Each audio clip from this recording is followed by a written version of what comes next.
Hello friends, welcome to my YouTube channel. और आज का टॉपिक हमारा है द प्रेसिडेंट, जिसके बारे में हमने लास्ट वीडियो में कुछ टॉपिक्स को कवर किया था एंड ये है part second of this topic.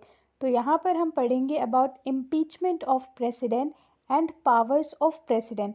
Last video में हमने ये सारे टॉपिक्स कवर किए थे विच वर रिलेटेड आर्टिकल्स हमने देखे थे, कुछ इंपॉर्टेंट पॉइंट्स देखे थे, देन क्वालिफिकेशंस, इलेक्शंस और टर्म ऑफ ऑफिस, जिसको कि हमने पार्ट 1 में कवर किया था।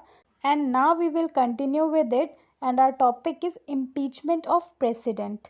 तो इस टॉपिक के अंदर हम समझेंगे कि अगर पार्लियामेंट चाहती है कि वो प्रेसिडेंट को हटा दे तो क्या प्रोसीजर रहेगा उसके लिए, उस चीज़ को हम यहाँ पर देखेंगे।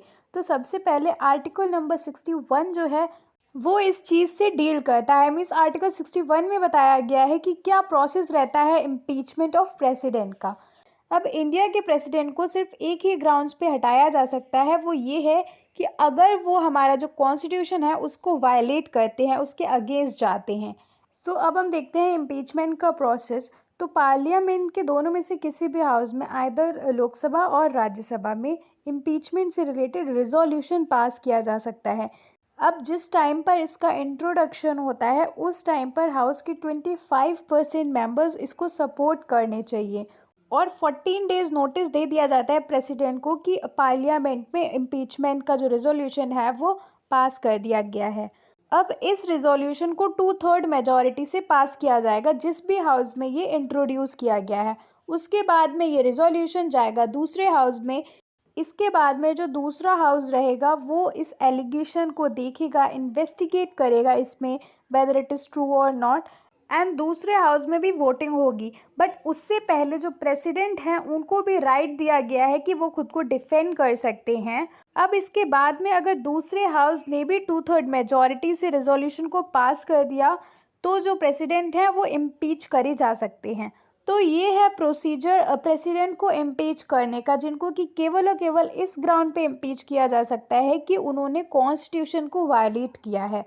तो अब हम देखेंगे पावर्स ऑफ प्रेसिडेंट। तो देखो, प्रेसिडेंट के पास में कई तरह की पावर्स होते हैं, तो हम उनको देखेंगे। सबसे पहले है एग्जीक्यूटिव पावर्स। तो एग्जीक्यूटिव पावर्स का मतलब ये हो जाता है जो भी मिनिस्ट्रीज़ वगैरह से रिलेटेड पावर्स होती हैं उसके बारे में हम यहाँ पे बात करेंगे। तो देखो, जितने भी एग्जीक्यूटिव से रिलेटेड डिसीजंस होते हैं वो प्रेसिडेंट के नाम पर ही लिए जाते हैं। मीन्स प्रेसिडेंट का सिग्नेचर जो है मैंडेटरी होता है। उसके अलावा हमारे प्रेसिडेंट कई सारे लोगों को अपॉइंट भी करते हैं, जैसे कि प्राइम मिनिस्टर को। उसके अलावा और भी जो भी काउंसिल ऑफ मिनिस्टर्स होते हैं उन सबको प्राइम मिनिस्टर की एडवाइस पर। उसके अलावा जो सुप्रीम कोर्ट और हाई कोर्ट के जजेस होते हैं उनको भी प्रेसिडेंट ही अपॉइंट करते हैं। गवर्नर ऑफ स्टेट को भी प्रेसिडेंट अपॉइंट करते हैं। चीफ इलेक्शन कमिश्नर होते हैं उनको भी प्रेसिडेंट ही अपॉइंट करते हैं।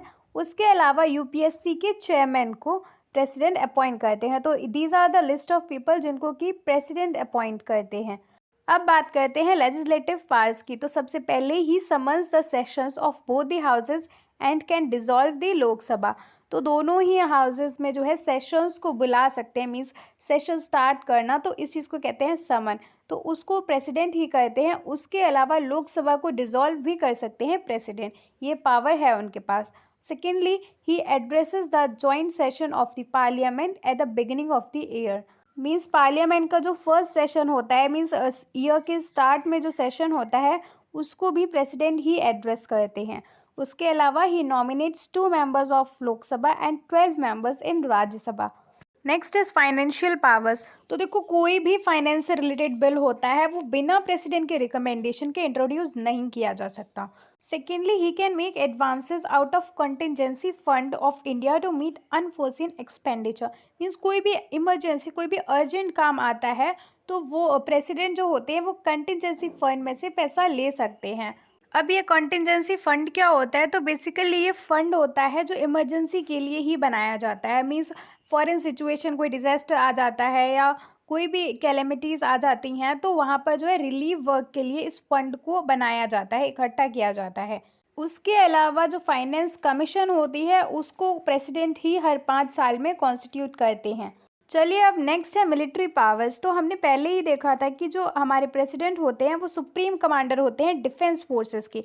Defence forces as an army, navy और एयर फोर्स के जो हैं सुप्रीम कमांडर होते हैं, मीन सबसे ऊपर आते हैं वो।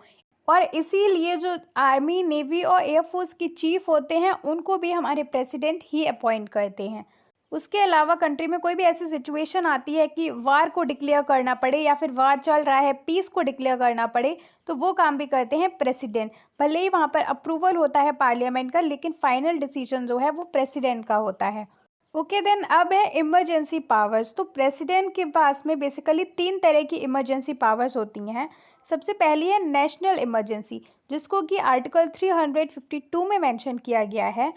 अब नेशनल इमरजेंसी को किन ग्राउंड्स पर डिक्लेयर किया जा सकता है, तो उनमें आ जाएंगे कभी वार की सिचुएशन हो तब, या एक्सटर्नल एग्रेशन चल रहा हो, या फिर आर्म्ड रिबेलियन हो। तो ये 3 ग्राउंड्स हैं जिन पर नेशनल इमरजेंसी को हमारे प्रेसिडेंट डिक्लेयर कर सकते हैं। और अभी तक हमारी कंट्री में 3 बार नेशनल इमरजेंसी डिक्लेयर करी जा चुकी है। सबसे पहला 1962 में जब इंडिया और चाइना का वॉर चल रहा था, देन अगेन 1971 में जब इंडिया और पाकिस्तान का वॉर चल रहा था, उसके अलावा 1975 में during the government of Indira Gandhi. Second type of emergency है स्टेट इमरजेंसी, जिसको कि मेजरली प्रेसिडेंट्स रूल कह के भी जाना जाता है, जिसको कि मेंशन किया गया है आर्टिकल 356 में। ये इमरजेंसी तब लगाई जा सकती है जब किसी भी स्टेट में, किसी भी कंट्री के पार्ट में जो कॉन्स्टिट्यूशनल मशीनरी है वो डिस्टर्ब हो, मतलब कि कोई भी स्टेट कॉन्स्टिट्यूशन के अकॉर्डिंग काम ना कर रहा हो, ऐसे में स्टेट इमरजेंसी लगा दी जाती है। और तीसरी टाइप ऑफ इमरजेंसी है दैट इज़ फाइनेंशियल इमरजेंसी, जिसको कि आर्टिकल 360 में मेंशन किया गया है। ये तब लगाई जा सकती है जब प्रेसिडेंट को ऐसा लगे कि हमारी जो फाइनेंशियल सिचुएशन है वो स्टेबल नहीं है, हमारी जो फाइनेंशियल सिचुएशन है वो डेंजर में है, खतरे में है। ऐसे में जो है इसको लगाया जा सकता है, बट फॉर्चुनेटली अभी तक हमारी कंट्री में फाइनेंशियल इमरजेंसी को फेस नहीं करना पड़ा है।